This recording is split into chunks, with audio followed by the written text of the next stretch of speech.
Alors nous, on a parlé de la gouvernance IA.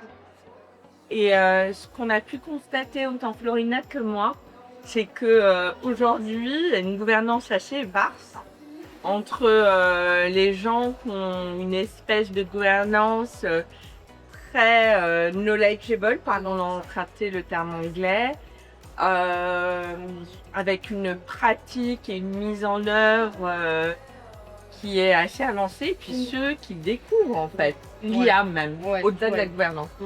Des niveaux de maturité très différents. Absolument. Des niveaux de sophistication également variables et une compréhension à deux vitesses, je dirais. Voilà. Donc, Mais moi, ce que j'ai trouvé assez intéressant aussi, c'est qu'on voit que tout le monde est embarqué dans l'IA.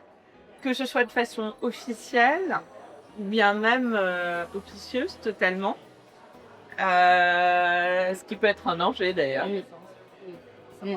Exactement, exactement. Si on parle des risques invisibles ou peut-être moins visibles, oui, mais discussions enrichissantes, très enrichissantes et des retours d'expérience terrain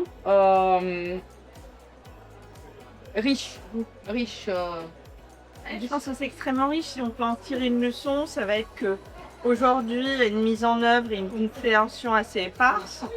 Que l'usage de l'IA est tout aussi éparse, qu'il soit occulte ou non.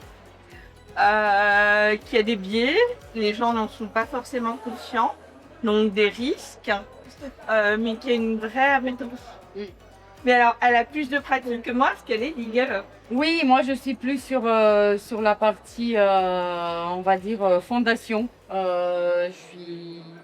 J'essaie de réfléchir en termes de système operating model, donc modèle opérationnel, tout ce qui est data, comment structurer la data et plus je pense que en fait j'ai une réflexion qui peut être perçue en fait comme un trop long pour le rythme d'adoption aujourd'hui et pour cette appétence. Je gère des équipes aujourd'hui, je gère une gouvernance de l'IA. Et je pense que la gouvernance est assez importante, puisque nous, chez Noxtua, on veut... la gouvernance, c'est le sommet. Une gouvernance européenne souveraine, une application européenne souveraine, des LLM propriétaires et des contenus de qualité. Et je pense que ça dépend de la compréhension, à mon sens, que l'on a de l'IA.